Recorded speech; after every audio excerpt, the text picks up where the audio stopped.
Today is April 30th, and this is COVID-19 Local Impact Ottawa Valley. I'm Trevor Riley. Here's a look at the COVID-19 situation. At the latest update, we had one new confirmed case, bringing the total to 16, and one death and 12 resolved cases.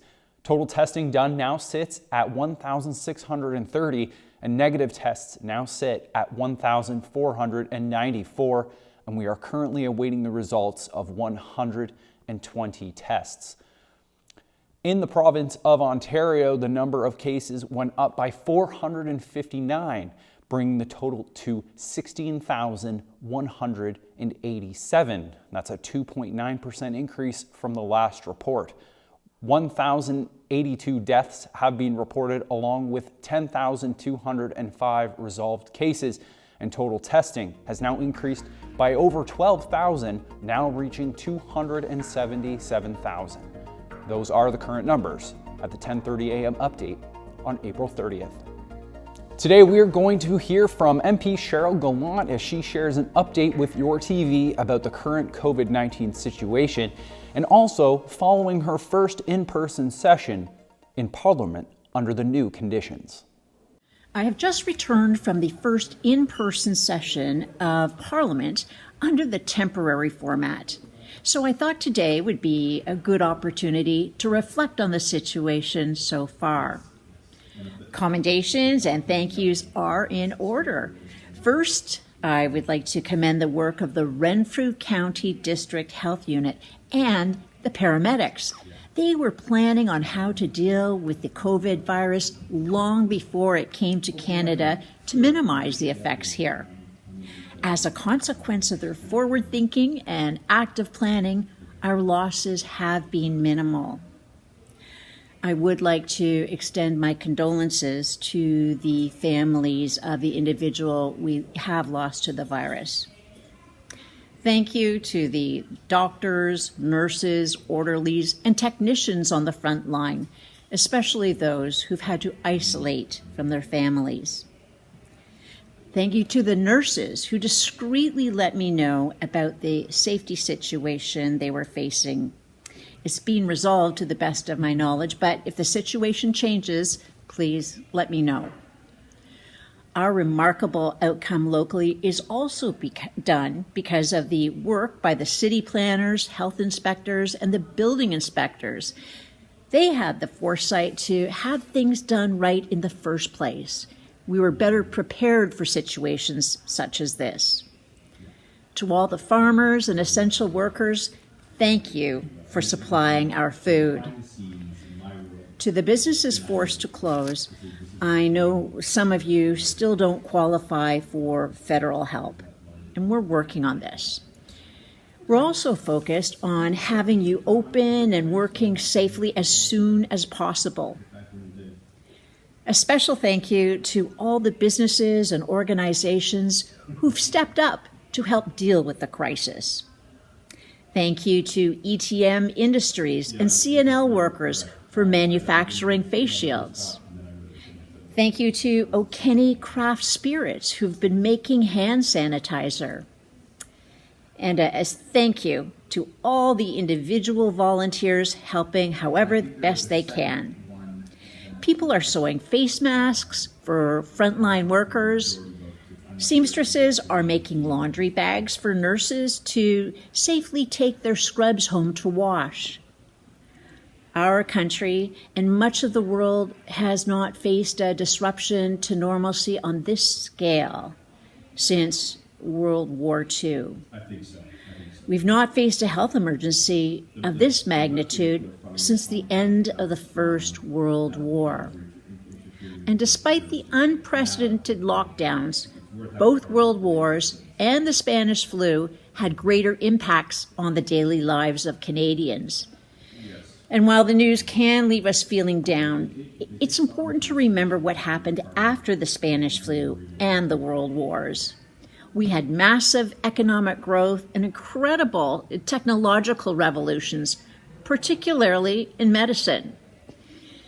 It's easy to lose perspective in the midst of a pandemic.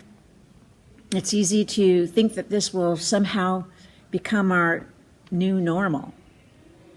But the real normal is what we do when we get knocked down. We get up again, stronger and smarter from the experience. I'm Cheryl Gallant. Stay safe and stay strong. Thank you for that update, Cheryl. You are not going to want to miss tomorrow's Local Impact Ottawa Valley, as we will be hearing from Sheldon Keefe, head coach of the Toronto Maple Leafs, as he will be sharing his thoughts about moving up to the NHL. As well, I'm going to be speaking to John Pohl of MyFM. We're going to be talking about the Helping from Home fundraiser in the town of Renfrew, looking to fill some of the gaps that some of the provincial funding may not cover. Coming up after the break, Warden of the County of Renfrew gave an update on the COVID-19 situation at the April 29th meeting of Council. You're going to catch her after the break.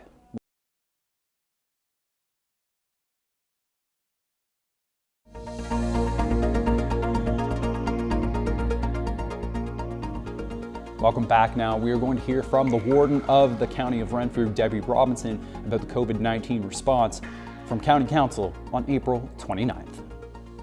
Members of County Council. During the month of April, I attended 16 electronic meetings on county business. As the COVID-19 pandemic has unfolded, the County of Renfrew has led the way with our responses to many of the issues emerging in our communities. The direction from the province has evolved on a weekly and sometimes daily basis, requiring our long-term care homes, paramedics, and social services departments to implement new orders from the province. In our long-term care homes, we have been proactive in protecting our community's most vulnerable. Our paramedics continue to be on the front lines of the pandemic response. Finally, social services is continuing to respond to the needs of our community's most vulnerable. As you are aware, we are under a declared emergency. These provisions have given us flexibility and access to resources, allowing us to respond quickly when needed. So far, I have attended 8 electronic meetings of the Emergency Operations Center since the county declared a state of emergency on March the 30th. These meetings have been very effective in keeping everyone informed while ensuring all of our departments are working cohesively. Our messaging to residents, our municipalities, and the community at large has been a critical component of our response.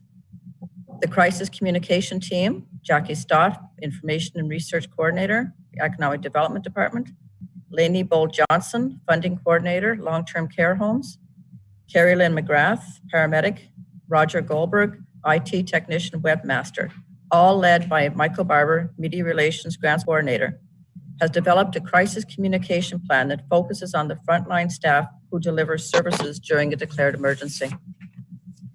The goal is to use effective channels of communication for the duration of this declared emergency.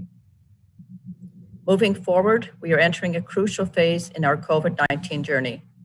While some may question the extent of the efforts to date, the numbers show we are having success. Without taking these measures, we would have faced unacceptable consequences. We are also planning for the future. The County of Renfrew established a Renfrew County Economic Recovery Task Force to reach out to sectorial leaders, to share information, and to create an action plan to allow us to be prepared to move forward from a position of strength following the COVID-19 pandemic. The effects of this pandemic will leave organizations and local businesses in great financial hardship. Economic development staff have been contacting local businesses to hear how they are coping and to learn about the challenges they are facing. The first meeting of the task force, held on April the 23rd, was to discuss options with the intent of forming a practical work plan. You will hear more about this during Mr. Kelly's presentation. We are also considering how we move forward with the business of the County of Renfrew.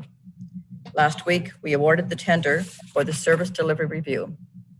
The scope of this review will now take on much of what we have learned as an organization about how to operate in a new COVID-19 normal.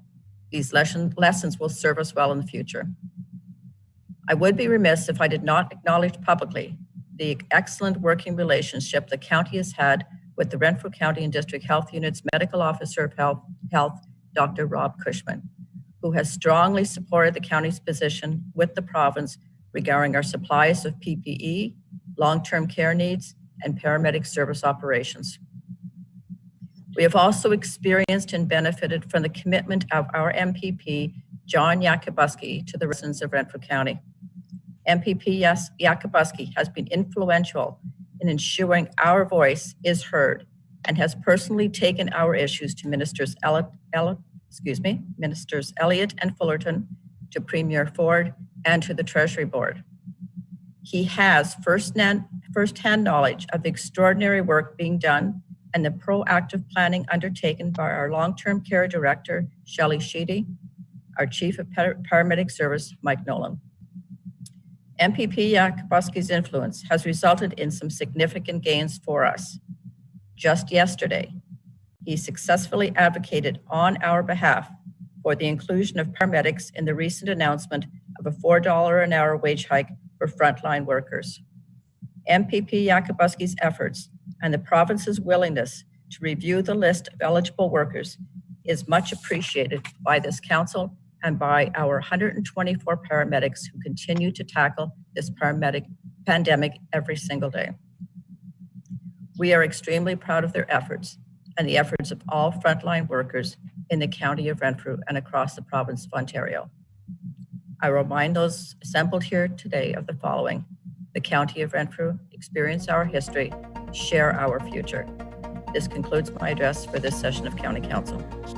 The entire meeting of the County Council meeting is available on their YouTube channel, so make sure to go and check that out if you want to see more. And remember to catch up with all our Your TV coverage of COVID-19 and our full-length interviews on our website at yourtv.tv. I'm Trevor Riley. Thanks for watching.